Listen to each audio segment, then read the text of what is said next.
নমস্কাৰ। নমস্কাৰ। তো দাদা আপুনি ইয়াত কি কি খেতি একেলগে দুটা খেতি যে কৰিলে? হয়, একেলগে দুটা কৰিছোঁ। আপোনাৰ জলকীয়াও কৰিছোঁ, লগত কবি কৰিছোঁ, ফুলকবি। তো আপুনি আজি এই খেতিত কি কি দি আছে? দানাবিলাক দি আছে যে? দানা দি আছোঁ। কি কি দানা দি আছে? দানা দি আছোঁ ঠন্দৰা, মানে আপোনাৰ এই যে আগত যিবিলাক দানা সাৰ ব্যৱহাৰ কৰিছোঁ সেইবিলাক খেতি বেয়া হৈ আছে। হয়, এতিয়া জৈৱিক সাৰ বা ঠন্দৰা দানা এটা নাম আছে। হয়, 4 বস্তা দিছিলে? 4 বস্তামান দিছে। 4 বস্তা দিয়াৰ পিছত আজি আকৌ এইবিলাক অৰ্গেনিকৰ এই দানা যিবিলাক পাইছে সেইবিলাকে দি আছে? এইবিলাকে দি আছোঁ। তো এই ঠন্দৰা যে দানা আপুনি খেতিত দিলে, আপোনাৰ খেতিৰ চেহেৰা আগতকৈ ভাল হ'ল নে বেয়া হ'ল? ভাল হৈছে। ভাল হৈছে। ৰাসায়নিক আপুনি ফাৰ্ষ্টতে কৈছিলে এইবাৰ যে ৰাসায়নিকভাৱে আমি খেতি আৰু নকৰোঁ। সেইকাৰণে আপুনি ঠন্দৰা আৰম্ভ কৰি দিলে? খাৰুপেটীয়াৰ পৰা আনিছিলে? খাৰুপেটীয়াৰ পৰা আনিছোঁ। কিমান লৈছিল? 400 লৈছিল নে বেছি লৈছিল? আৰু 420 টকামান লৈছিল। 20 টকা লৈছিল না বস্তা? 50 কিলো সাৰ 400 টকাত যে আমি পাই আছোঁ, এইকাৰণে মই বহুত আনন্দিত, হয় না? আগতে আমি ৰাসায়নিক খেতি কৰোঁতে কৰোঁতে মাটিৰ যিটো গুণাগুণ আমি নষ্টই কৰি পেলাইছোঁ। সেইকাৰণে আমি লাহে লাহে কি কৰিব লাগিব? অৰ্গেনিকৰ খেতি কৰিবৰ কাৰণে প্ৰস্তুতি ল'ব লাগিব। তো ঠিক আছে দাদা, আপুনি দিয়ক। ঠিক আছে। হয়, তো বন্ধুসকল, দাদাৰ লগত কথা পাতিলোঁ। দাদাই খেতিত আজি আকৌ দানা সিঁচি আছে। একেলগে দুটা খেতি কৰিছে, জলকীয়া লগতে ফুলকবি। তো ফুলকবি আৰু জলকীয়া খেতি একেলগে যে কৰিছে, যিফালে ফুলকবি কাটা শেষ হৈ যাব, বিকা শেষ হৈ যাব, আকৌ জলকীয়া খেতিৰ ওপৰত তাৰমানে দাদাই আকৌ বেছিকৈ আকৌ এই দানা চানা সেইকাৰণে সিঁচি আছে। দুটা খেতি যাতে একেলগে যাতে কোনো ধৰণৰ অসুবিধা নহয় খেতিত, সেইকাৰণে দাদাই বহুত আগ্ৰহেৰে খেতিৰ ওপৰত বাট চাই আছে। তো আজি মই আহিছোঁ আমাৰ খাৰুপেটীয়া এৰিয়াৰ আমি আজি আছোঁ টাকিমাৰী গাঁৱলৈ আহিছোঁ। যোৱাকালিও এটা ভিডিঅ' আপোনালোকলৈ দিছিলোঁ অৰ্গেনিক খেতিৰ। তো অৰ্গেনিক যোৱাকালি মই দিছিলোঁ আপোনালোকলৈ তিয়হৰ খেতি, আজি আপোনালোকক দিলোঁ জলকীয়াৰ লগতে মই ফুলকবিৰ খেতি। তে আমাৰ কি হ'ল, এই ঠন্দৰা যিটো দানা বুলিয়ে ক'ব লাগিব আমি, তাৰমানে দানাৰ দৰে কাম কৰি আছে, জৈৱিক সাৰ অৰ্গেনিক। আমাৰ খাৰুপেটীয়াত কৃষকসকলে সেইটোক দানা বুলিয়ে কয়, সেইকাৰণে মই খেতিয়কৰ আগত দানা বুলিয়ে উল্লেখ কৰি দিলোঁ। তো আপোনালোকে মোৰ ভিডিঅ'টো কোন ঠাইৰ পৰা চাই আছে মই আপোনালোকক অশেষ ধন্যবাদ জ্ঞাপন কৰিছোঁ। আপোনালোকে মোক কমেণ্ট কৰি জনাব আপোনালোকে কোন ঠাইৰ পৰা মোৰ ভিডিঅ'টো আপোনালোকে চাই আছে। তো দাদাই বহুত আনন্দিত, আজি বৰষুণ মাৰি আছে সেইকাৰণে আজি আকৌ দানা আনিলে। আজি তাৰমানে দাদাই উৰহী বজাৰত লৈছিল, তাৰমানে এক বেগ উৰহী বজাৰত লৈ 1800 টকা বিকিছে। বিকাৰ পিছত সেই 1800 টকাই দি আকৌ দানা আনি সেই খেতিতে সিঁচি আছে। দাদাৰ লগত মই আহি কিনে কথা পাতিছোঁ। দাদাই ক'লে যে মই যে 1800 টকা আজি বিকিলোঁ, বিকাৰ পিছত তাৰমানে আৰু মই একো কাৰণে মাত্ৰ 3জন মানুহ গৈছিলোঁ, 3 কাপ চাহে কিনি খাইছোঁ এই আমাৰ যে উৰহী বিকা টকা দি।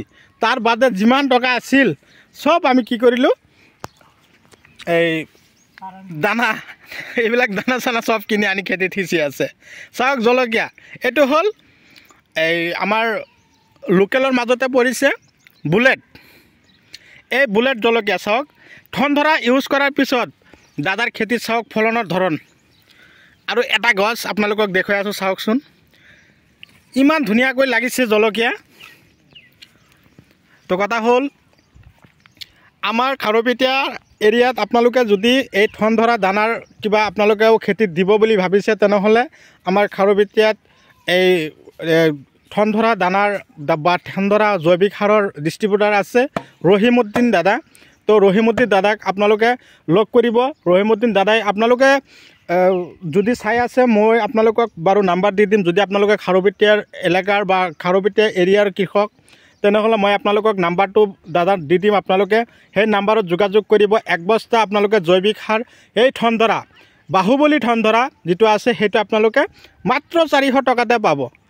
দাদাই তাৰমানে গাড়ী ভাড়া সহকাৰে 420 টকাকৈ পৰি গৈছে। ধৰক আমাৰ ইয়াৰ পৰা টাকিমাৰী গাঁৱৰ পৰা খাৰুপেটীয়া টাউনলৈ যাওঁতে মিনিমাম ধৰক এজন মানুহৰ 100 বা 200 টকা এটা খৰচ আছে। সেই হিচাপ কৰি দাদাই ক'লে 420 টকা বস্তা পৰিছে। দাদাই 1 বিঘা মাটিতে 4 বস্তা এই বাহুবলী ঠন্দৰা সিঁচি তাৰপিছত এই জলকীয়া খেতি ইয়াত দেখুৱাই আছোঁ। জলকীয়া খেতি অলৰেডি 3 কঠা মাটি কৰিছে। তাৰ লগতে আকৌ ইফালে নতুনকৈ আধা বিঘা মাটিমান হ'ব, আধা বিঘাৰ অকণমান কম হ'ব, 2 কঠামান হ'ব। ইয়াত আকৌ জলকীয়া আৰু ফুলকবি খেতি কৰিছে। তো যোৱা বছৰ দাদাই অৰ্গেনিকভাৱে যোৱা বছৰ দাদাই ৰাসায়নিক পদ্ধতিমতে খেতি কৰিছিল।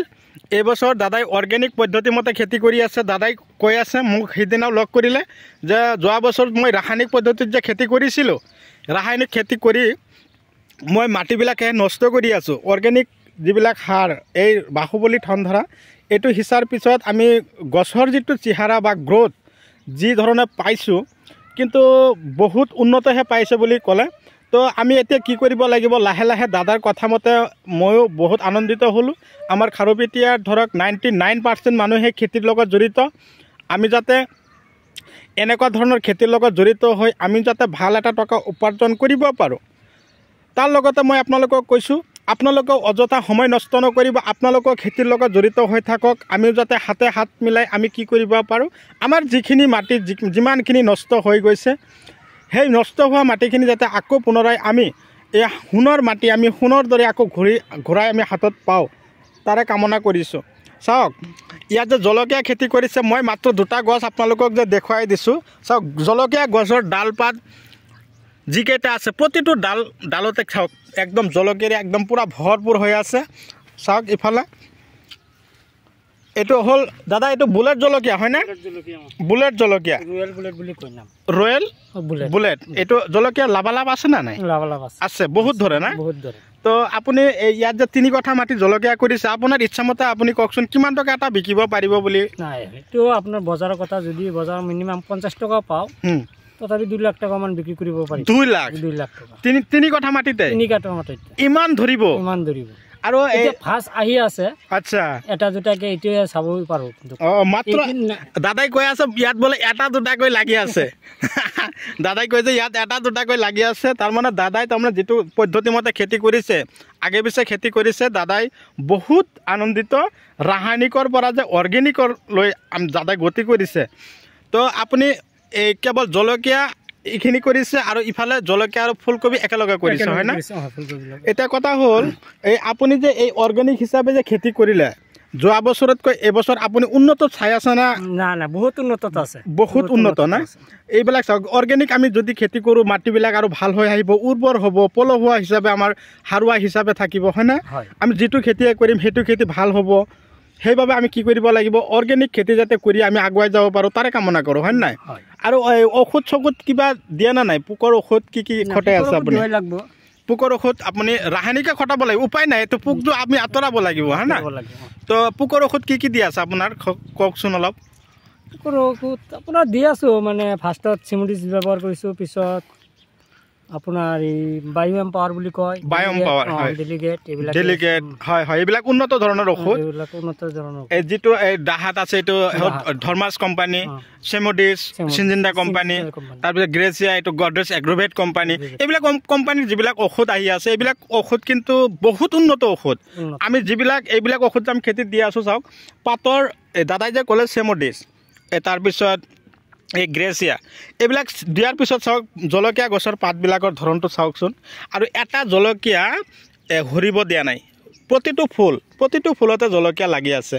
তো বহুত ভাল লাগিল, দাদাৰ লগত কথা পাতিলোঁ, দাদাই বহুত ধৰণৰ কথা পাতিলে। আজি আকৌ দাদা এই অৰ্গেনিক হিচাপত যিবিলাক দানা আছে সেই দানাবিলাক আনিও আকৌ খেতিত সিঁচিলে।